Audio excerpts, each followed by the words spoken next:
Welcome, everyone, to the HeroX Innovation Leadership Speaker Series. I'm Jamie Elliott, and I'm joined today by Nick Vlahos. Nick is the Managing Director of the Center for Democracy Innovation at the National Civic League. Nick, thanks so much for joining today. Thank you for having me. Tell me about the National Civic League and your role there. I'm the managing director of a program within the league. The league is a really old good governance org. And when I say like really old, like 1896 old, founded by a bunch of would-be reformers at the time, Louis Brandeis, Teddy Roosevelt, Mary Mumford, suffragette. And so at this time, they were looking to solve major challenges of local government as it was becoming modern. And so the big challenges of patronage and clientelism, they set out to solve some of those challenges by codifying a model city charter. You can see a model city charter is like a local constitution, and it's used throughout the United States. We've had sort of our imprint at local government for well over 100 years. The league itself created an in-house journal that's over 115 years, so the National Civic Review. You can find all sorts of interesting articles on that. And then we celebrate every year an All America City Awards. For those familiar with George Gallup, who did the Gallup poll, created this competition amongst the local organizations to bring out the best of community engagement. So 77 years, something like that. Every year, the top finalist communities come in, top 20, and then 10 are awarded. So that's one big thing. Now, fast forward, obviously, we're in the contemporary era, focused still on democracy. We have several programs. My program, the center is focused on designing and scaling participatory and deliberative processes. And so what I mean by that are thinking about public participation in multi-format, asynchronous way for being civically involved, and deliberative to the extent that we can sort of curate structured conversations around learning, reason giving, the pros and cons of how you really tackle problems, and ultimately have the public be inserted in how decisions are made and implemented. So, what this looks like is we might think about reformatting how decisions happen in city council chambers. Because as a nonpartisan org, we work roughly 24 cities across every year, mostly at a local level. So how does the public show up and participate? How do neighborhood boards govern to be more inclusive of diverse voices? How do we institutionalize participation in charters by naming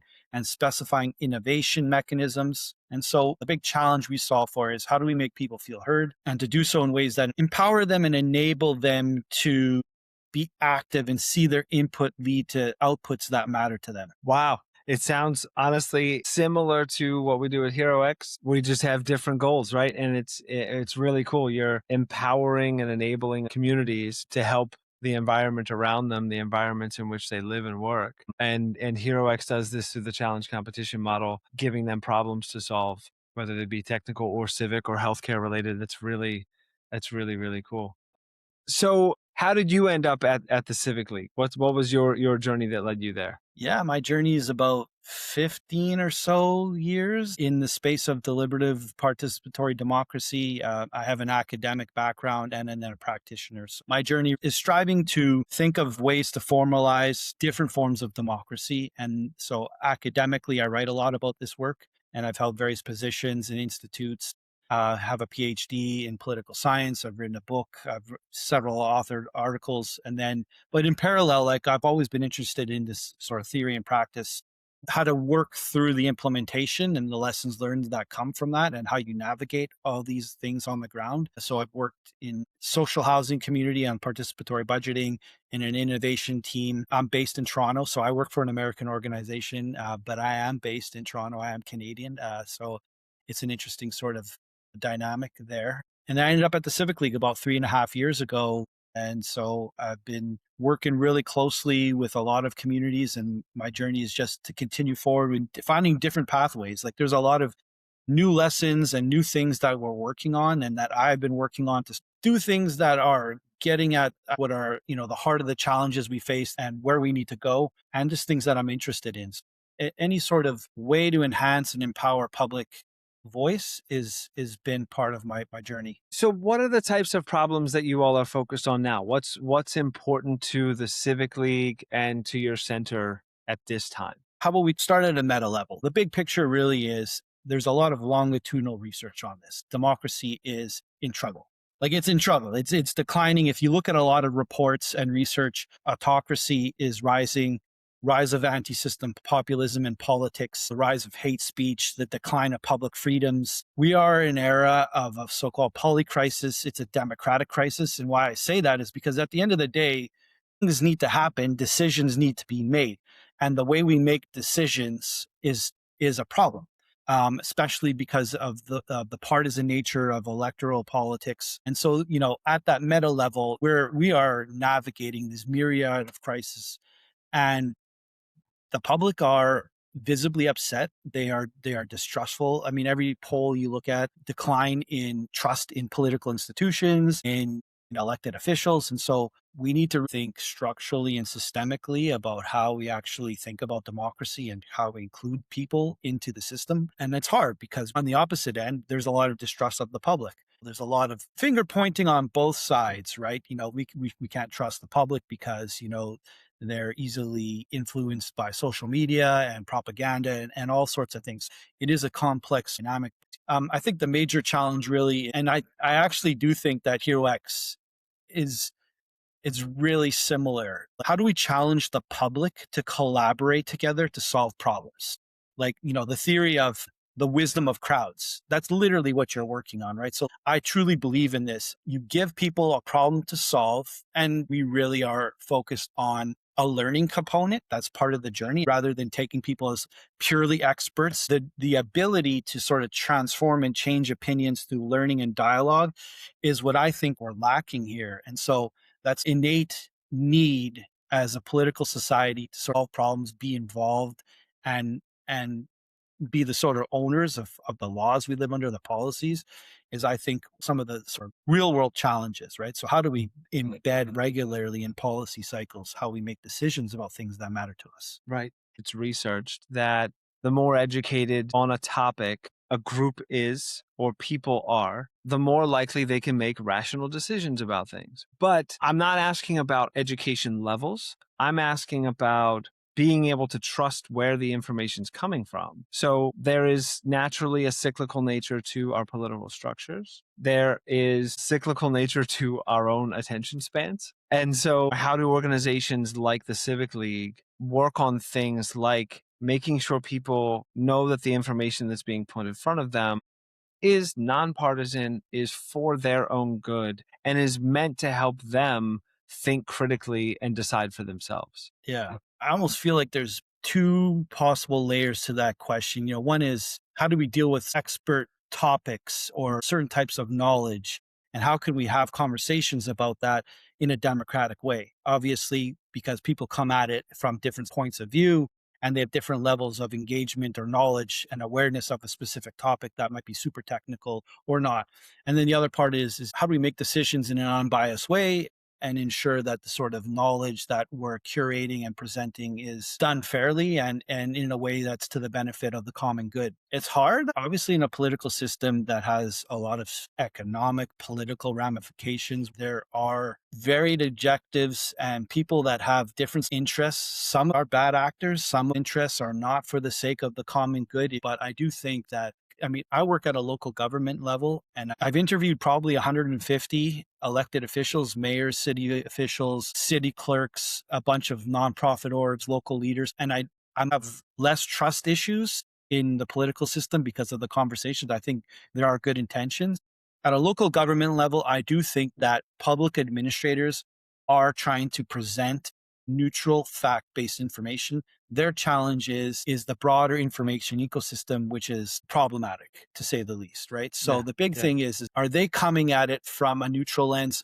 I do believe so, but I'm not trying to say that, local government hasn't had its hand in presenting bad information or lying or smoke-filled rooms and things like that. What I'm just trying to say is there's more good intention. So realistically, the big thing is that we have to build more trust into the information systems that we have. And part of that is a transparency effect.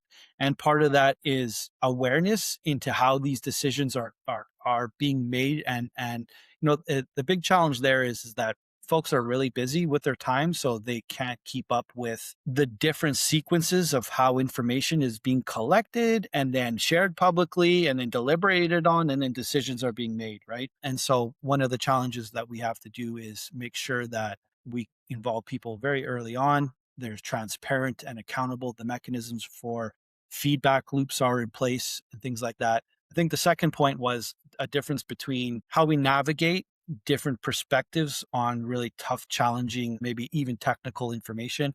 One of the interesting innovations we work with are called citizens assemblies, basically randomly selected decision making bodies that bring together a stratified sample of the public. And they do this to ensure that it's not just all one echo chamber of the same people that all think similarly on one topic. They're looking for different types of lived experience so they can present their own interpretation of knowledge and come together to learn about a subject. And these have proven to be very successful in the way that Nice. they're able to navigate very complicated. So something like an electoral system, the myriad of plurality, proportional representation systems, complex things that have like mathematical equations. The public are able to learn over several months in a room and back and forth challenge each other's opinions to come to some sort of consensus or modified consensus of how they should move forward. So I think there are ways to navigate complex technical information in a democratic way, and we need to do better at how we include people in these processes. I think we take for granted that we should just put information out there, people will digest it and trust it, and they don't. I think that's a great segue. You mentioned, the similarities with HeroX. I think one difference based on our core mission and what we do, but that's evolving with these new challenges that we're leading, is we set out usually to solve a specific problem. Uh-huh. And because it's a competition, it's about the best solution to that problem. Whereas you're working to solve a problem, and from day one, you know that you're leveraging the collective, right? Hmm. That is, there isn't this tertiary approach to it. Now, we saw something that we talked about in Edmonton with the catalytic converter challenge, where the majority of the submissions, the winning submissions, came from Edmonton for preventing theft. And it became so much more than just a prize for who could solve the problem. It was that voice. It was people feeling heard, people feeling like they're a part of something bigger and coming together. So for the Civic League and for your program for the center, what does a community engagement look like? Like, what does it look like to bring people together in these local environments? Yeah, so you're right. In some sense, we're coming at it from a structural point of view, and that means that if we approach it this way, then any subject can fall under, that approach. But we do focus on very specific challenges. In Raleigh, North Carolina, we focused on how do we make a comprehensive plan, and they're very specific questions. In other communities, we're really targeting very specific things like how do you engage the youth in communities. So our approach is we have tools and techniques or mechanisms. Citizens Assembly is one way to do it, as an example. Any community can solve one. In Snohomish County, my colleague is running one on democracy and AI. How should the government utilize AI in policy? So that's a very specific, curated question. They're going to sit there and have a conversation and solve that problem. So, in a similar way, you might put out that very technical question to your community, and they're going to come up with a solution to it. It depends on how you facilitate the conversation, decision making. Is it all individuals making decisions? What we like to do is bring the community along the way in a conversation with each other. And sometimes that's only amongst the community. Sometimes that is with people that are responsible for making decisions. So it might be a resident, a set of residents and their elected officials or department heads or things like that. So how do we crowdsource as many ideas as possible and slowly funnel towards a refined set of ideas and allow the public to do that? That could be utilizing online platforms. It could be utilizing some sort of in-person structured sessions. It could be utilizing civic arts. In some ways, we've utilized civic arts to sort of think differently about how to solve problems. So as long as we're thinking about intentional outreach, inclusion of people and different voices, we craft according to the community needs. But we try to think about what's the best tool to get to what we need to at the end of the day. Real quick, how did you say people get selected for these assemblies? So an assembly is, the technical term is called sortition. The easier term is called a civic lottery. And we'll just say that a catchment of an area geographically gets a letter in the mail, invited to participate. And that letter in the mail asks them to put down several demographics. And then you filter the debt based off of demographics. So let's say we want 50-50 gender representation. We want a certain portion of these within the 20 plus range. We want some of these to be homeowners. We want some of these to be renters. So, based off of demographics, we try to curate a mini public that reflects the community. It could be Nice. reflecting census, but it could be going beyond that because, we might be not getting at the people we don't hear voices from. And so we have an opportunity to really curate a fair process to ensure that multiple voices are included. Nice. The reason I asked is because personally, I think it's a fantastic idea, and this should almost be obligatory. Like it shouldn't be jury duty anymore; it should just be civic duty. And if you don't get selected for a jury, then you go and do one of these assemblies. Not to be community service, but something to participate. And in that process, your voice gets heard, and you also learn some things about your community and engage with your community. And yeah, I'm not proposing we enforce these things, but it's really cool. I mean, the argument could be made that you should. You should have this sort of civic duty and civic approach where you get randomly selected. And I mean, I think a lot of people in my community, they might favor that. What if you got a call to be on a panel to have a conversation about proposing some major law? Like in Ireland, he did this on abortion. Like these aren't small topics that they're working on. It's like these are meant to be complex, challenging topics, and a lot of people put their hand up for it, right? And in some places, it is enforced. Voting in some countries is a requirement by law, right? So we can digress into that, and I do think that the sort of civic duty is something that we should factor in, but we have to make room for it. People are busy. And I think that's the bigger barrier that we face, even Yeah, if we wanted for to sure. implement that. Well, yeah, this cloud of information that you talked about earlier is infinitely growing. And the busier our lives get, the smaller the piece of it that we can take out when we have time and hope that it's accurate and truthful and all those things. So you're working with, I think you said you're working with 24 cities around the country. Across Yeah. all the programs, across all the programs. Okay. I'm Nice. directly in 6 communities myself. Yeah. So, what do those programs look like under your center? And how does initiation happen? How does the partnership form between a local government and the National Civic League?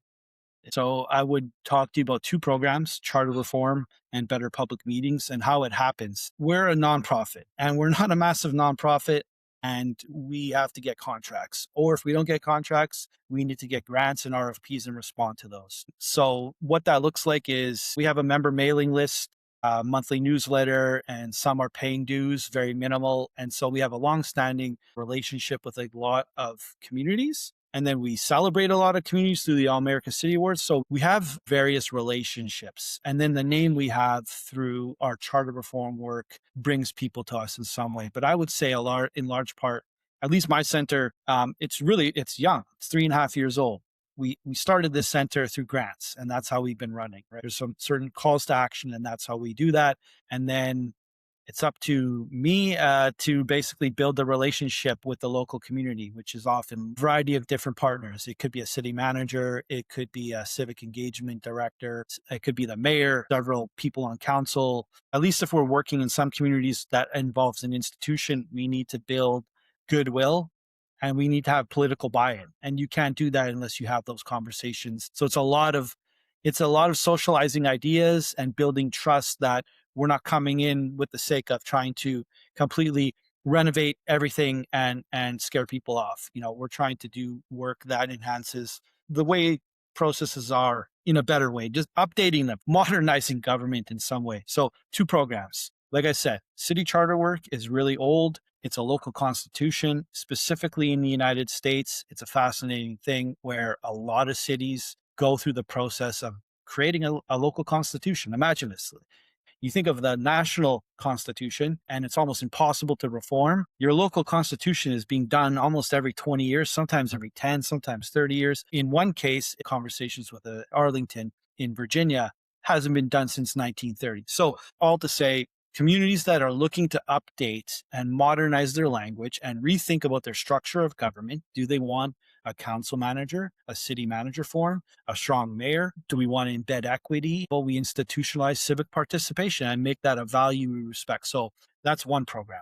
And then the other program is Better Public Meetings, which is spearheading work in communities that want to change how the interactions happen between the public and elected officials because they're pretty contentious. You go to any sort of city council meeting or public meeting, people are being thrown out, they're yelling and screaming, like there's just a lot of frustration in these spaces, and that's because they haven't changed in 100 years.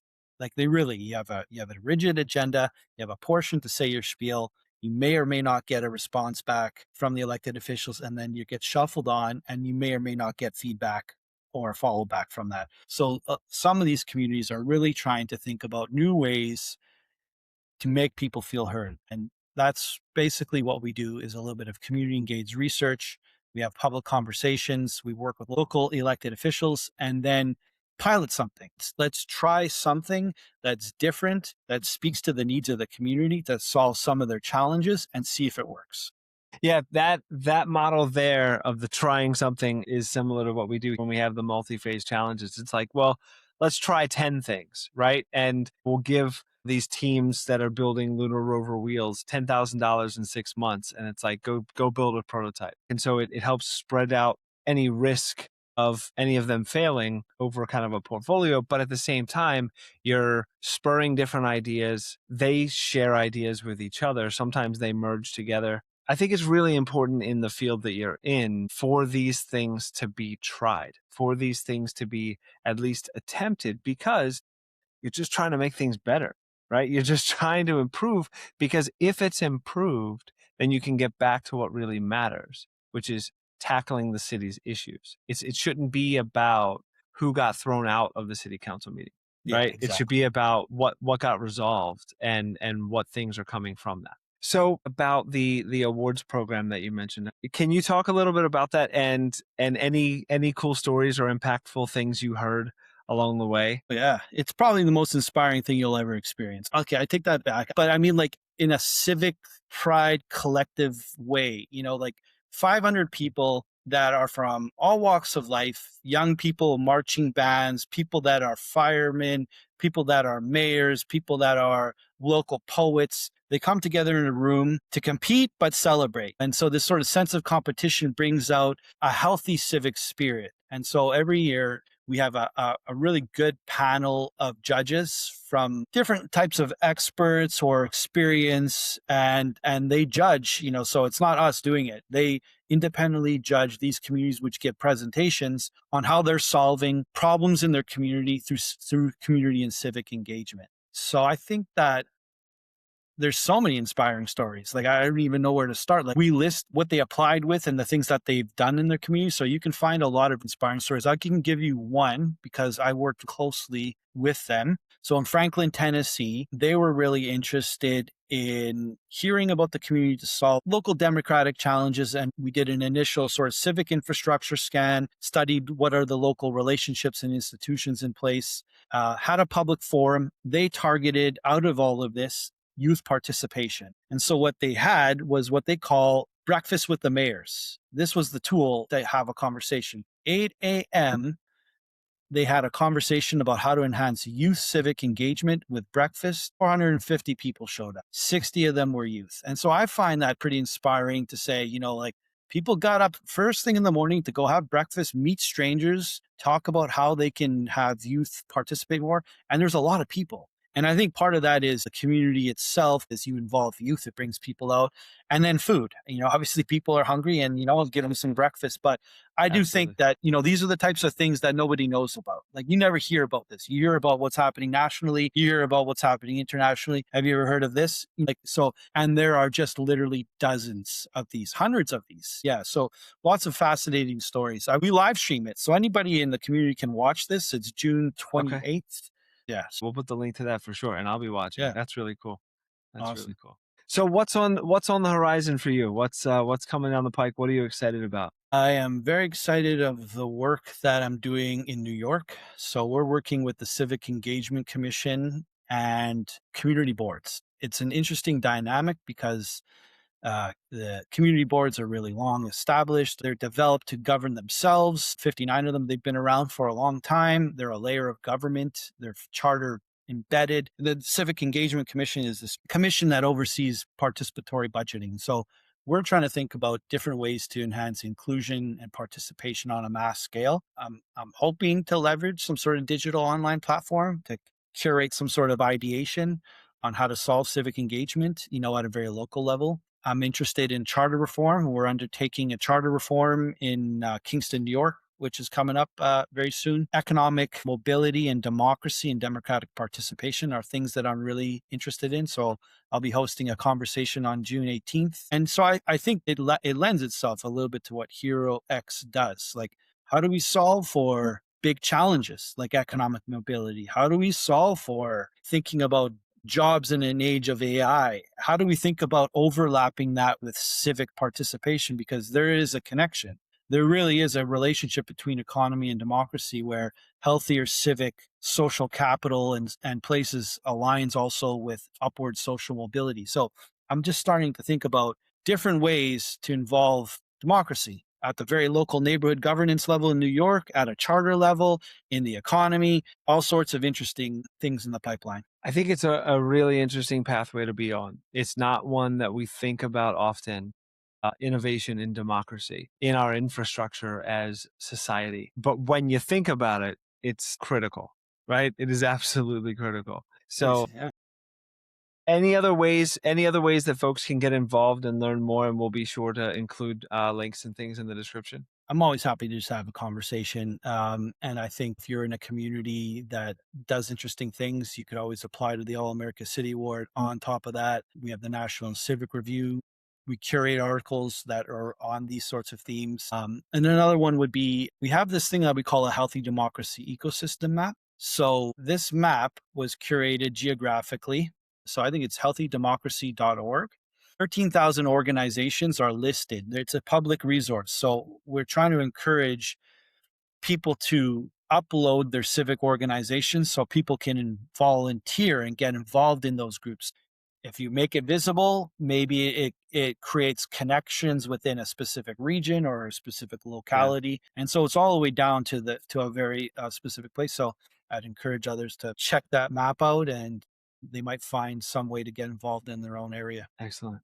Well, Nick, thank you so much for your time. I think what you're doing is incredibly inspirational to you and the folks at the Center for Democracy Innovation and to your whole team there at the National Civic League.